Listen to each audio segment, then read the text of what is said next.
अरे सर, आप इतने दिनों के बाद मिले हो। सर नमस्ते। अरे कौन हो तुम और तुम मेरे पैर क्यों छू रही हो? सर आपने मुझे पहचाना नहीं? याद करो, मैं अनुष्का। अनुष्का? कौन अनुष्का? मैं तो किसी अनुष्का के बारे में नहीं जानता हूँ। अरे दीदी, आपका दिमाग खराब हो गया है क्या, जो इस मामूली चौकीदार के पैर छू रही हो? आराधिका, तू अभी चुप हो जा। तू इनके बारे में जानती नहीं है कि ये कौन है और मैंने इनके पैर क्यों छुए हैं। अरे मैडम ठीक तो बोल रही हैं, ये मामूली सा चौकीदार है, उसके बाद भी आप उसके पैर छू रही हैं। जब तुम दोनों किसी के बारे में अच्छे से जानते नहीं हो तो उसके बारे में बोलना भी नहीं चाहिए। मैं बात कर रही हूँ ना, तो मुझे बात करने दो। और सर आप मुझे बताइए कि आपने मुझे पहचाना या फिर नहीं? नहीं मैम साहब, मैंने आपको नहीं पहचाना। पता नहीं आप कौन हो। सर मैं आपकी स्टूडेंट अनुष्का हूँ, जिसे आपने 9th क्लास में पढ़ाया था। अच्छा, तुम वो अनुष्का हो?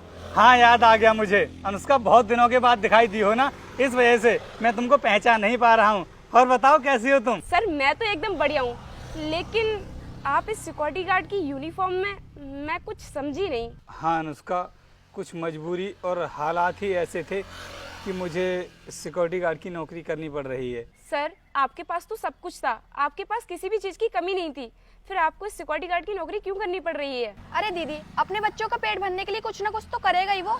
जब मैंने तुझसे बोल दिया कि चुप हो जा, तो तेरे एक बार में समझ में नहीं आ रहा है? मैडम आप इतनी बड़ी अधिकारी हो, पूरी तहसील की मालिक हो, और उसके बाद भी आप इस मामूली से सिक्योरिटी गार्ड के पैर छू रही हो। आपको शोभा नहीं देता? आज चाहे मैं कितनी भी बड़ी अधिकारी क्यों न बन गई हूँ, लेकिन मैं सर को नहीं भूल सकती, क्योंकि मैं आज जो कुछ भी हूँ वो सर की वजह से ही हूँ। मैडम इस मामूली से सिक्योरिटी गार्ड ने आपके लिए ऐसा क्या कर दिया जो आप इसकी इतनी तारीफ किए जा रही हो? तुम सुनना चाहते हो ना कि सर ने मेरे लिए क्या किया है? तो सुनो फिर। जिस टाइम पर मैं सर के पास ट्यूशन पढ़ने के लिए जाया करती थी, उसी टाइम पर मेरे पिताजी का देहांत हो गया और हमारे घर के ऐसे हालात हो गए कि मैं सर की ट्यूशन की फीस भी नहीं भर पा रही थी। और उसके बाद मैंने अपनी परेशानी के बारे में सर को बताया। सर ने मेरी परेशानी को समझा और मुझे फ्री ट्यूशन पढ़ाई। और अगर उस टाइम पर सर मेरी मदद नहीं करते तो शायद मेरी पढ़ाई बीच में ही छूट जाती और आज मैं इस मुकाम पर नहीं होती। क्या दीदी, यही है वो सर जिन्होंने आपको फ्री ट्यूशन पढ़ाई थी? दीदी मुझे इनके बारे में पता नहीं था, वरना मैं इनकी बेइज्जती नहीं करती। सर मुझे माफ कर दीजिए। और सर मुझे भी माफ़ कर दीजिए, मुझे भी मालूम नहीं था कि आप इतने अच्छे इंसान हैं और मैडम के बुरे वक्त में आपने इनको फ्री ट्यूशन पढ़ाई थी। इसीलिए तो मैं तुम लोगों से बोल रही थी कि जब तक किसी के बारे में जान ना लो तब तक उसके बारे में उल्टा सीधा नहीं बोलना चाहिए। और सर आपने मुझे बताया नहीं कि आप ये सिक्योरिटी गार्ड की नौकरी क्यों कर रहे हैं? आपका तो अच्छा खासा कोचिंग सेंटर चल रहा था ना? हाँ अनुष्का, तुम बिल्कुल सही बोल रही हो। बहुत अच्छा खासा कोचिंग सेंटर चल रहा था मेरा, लेकिन अचानक से पता नहीं मेरी वाइफ को ऐसी कौन सी बीमारी हो गई जिसकी वजह से उसकी अचानक तबीयत खराब हो गई। फिर मुझे ना उसको ले जा करके हॉस्पिटल में एडमिट करना पड़ा। लेकिन उसके बाद मुझे ना उसकी दवाई देने के लिए हर हफ्ते हॉस्पिटल जाना पड़ता था, जिसकी वजह से मुझे कोचिंग की छुट्टी भी करनी पड़ जाती थी, जिसकी वजह से उनको अच्छा नहीं लगता था और धीरे धीरे बच्चों ने आना बंद कर दिया। उसकी वजह से मेरा कोचिंग सेंटर बंद हो गया और उसके बाद हमारे घर के ऐसे हालात हो गए कि मैं अपनी वाइफ की दवाई टाइम पर नहीं ला पा रहा था, जिसकी वजह से उसकी डेथ हो गई और उसके बाद मैं अकेला पड़ गया।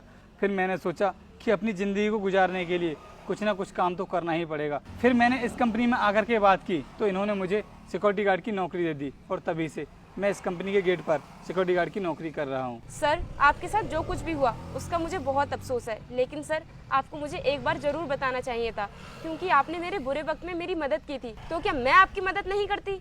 अनुष्का, सच कहूँ ना तो मैं नहीं चाहता था कि मैं अपनी परेशानी का बोझ किसी दूसरे के ऊपर डालूं, लेकिन आज तुम इतनी बड़ी अधिकारी बन गई हो, ये देखकर ना मुझे बहुत खुशी हो रही है। सर आज मैं जो कुछ भी हूँ वो आप ही की वजह से हूँ। और सर आज के बाद ना आपको ये सिक्योरिटी गार्ड की नौकरी करने की कोई जरूरत नहीं पड़ेगी, क्योंकि आज ही मैं इस कंपनी की मैनेजर से आपके लिए कोई अच्छी सी नौकरी के लिए बात कर लूंगी। अनुष्का, तुमको इतनी परेशानी उठाने की कोई जरूरत नहीं है, क्योंकि मैं अपने इसी काम में बहुत खुश हूँ। सर आपने मेरे लिए इतना कुछ किया, तो क्या मैं आपके लिए कुछ नहीं कर सकती? आप चलो मेरे साथ कंपनी के अंदर।